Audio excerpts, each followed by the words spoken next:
বাংলাদেশ থেকে ভারতে আসলেন বাংলাদেশে অবস্থিত বারুদি ধামে লোকনাথ মন্দিরের কোষাধ্যক্ষ ডক্টর তাপস পাল। এদিন এয়ারপোর্টে তাকে স্বাগত জানাতে উপস্থিত ছিলেন চাকলা বাবা লোকনাথ মন্দিরের অন্যতম লোকনাথ মহানাম প্রচারক এবং শ্রী শ্রী লোকনাথ সেবাশ্রম সংঘের চেয়ারম্যান নবকুমার দাস এবং চাকলা মন্দিরের কোষাধ্যক্ষ স্বপন সেন। এদিন ভারতের মাটিতে পা রেখেই আনন্দিত হয়ে তাপসবাবু বলেন, আমি প্রথমেই বলবো নিজেকে ধন্য মনে করছি। আর এখানে যারা এই চাকলার কমিটিতে যারা আছে ওনারা যে এখানে আমাকে অভ্যর্থনা জানাতে আসছে তাদেরকে কৃতজ্ঞতা জানাচ্ছি। আমি আশা করি বাবার আশীর্বাদ সকলের উপর বর্ষিত হোক, সকলেরই মঙ্গল হোক। ধন্যবাদ সকলকে। ধন্যবাদ আপনাকে। আমি শুধু এটুকুই বলতে চাচ্ছি যে এপার বাংলা ওপার বাংলা নয়, সারা বিশ্ব জুড়ে বাবার এই পদচারণা এবং বাবার মহিমা এখন প্রতিপালিত হচ্ছে। সুতরাং আমি বিশ্বাস করি বাবা কোনো নির্দিষ্ট জায়গার জন্য পৃথিবীতে আসে নাই। আপনি নিজেও বলেছেন যে লীলা করেছেন, লীলাভূমি। তা আমি আশা করি সারা বিশ্বে ওনার যে প্রচারণা এবং ওনার প্রতি যে মানুষের শ্রদ্ধা এটা অটুট থাকবে সারা জীবন, যুগ যুগ ধরে।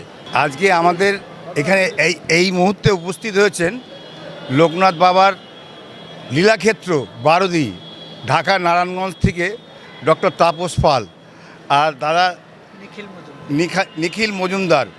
আজকে আমরা লোকনাথ বাবার জন্মভূমি চাকলা যে লোকনাথ বাবার জন্মস্থান, সারা বিশ্বের কাছে আবারও একবার প্রমাণ হয়ে গেল যে লোকনাথ বাবার জন্মস্থান চাকলা আর বাবার লীলাক্ষেত্র বারুদি, সমাধিপীঠ বারুদি আজকে একত্রিতভাবে আজকে আমরা ওনাকে পেয়ে, ডাক্তার তাপস পালকে পেয়ে আমরা বাবা লোকনাথের কাছে ধন্য হয়ে গেলাম।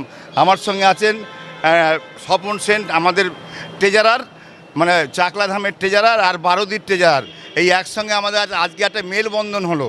এটা আজকে পশ্চিমবাংলা এবং বাংলাদেশ আমাদের একটা অ্যাচিভমেন্ট হলো। আজকে ভারতবর্ষে এবং বাংলাদেশের কাছে ভারতের কাছে আমাদের অ্যাচিভমেন্ট হলো। আজকে বাবা লোকনাথের কাছে আমরা আরেকবার তাপসদাকে এই পুষ্পপদক দিয়ে আমরা ধন্য হলাম আজকে।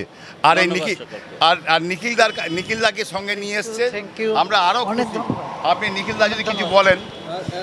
সত্যি কথা, আমি খুব আনন্দিত এই লোকনাথ বাবার এই জন্মভূমিতে আসা আমার পরম সৌভাগ্যের। এখানেই আগামী 14 তারিখ পৃথিবীর মানুষ ভক্তেরা এক হবে। এই দুই বাংলার যে মৈত্রী বন্ধন এটা আরও অটুট হয়ে থাকুক, এই প্রার্থনা বাবার লোকনাথের কাছে। আর আমি বলবো আমাদের চাকলার তরফ থেকে আমাদের যে চাকলার ট্রেজারার স্বপন সেন, আমি একটা কথাই শুধু বলতে চাই, এটা আজকের এই যে কলকাতায় আসা এটা আমার জীবনের প্রথম। ছোটোবেলায় এসেছিলাম 71 সালে বাবা মার সাথে, আর এবার আসছি। আসলে সত্যিকার অর্থে এই কলকাতায় আসার মূল কারণই হলো চাকলাকে একটু পরিদর্শন করা, বাবার এই পুণ্যভূমিকে স্পর্শ করা। এটাই মূল উদ্দেশ্য, অন্য কোনো উদ্দেশ্য নয়।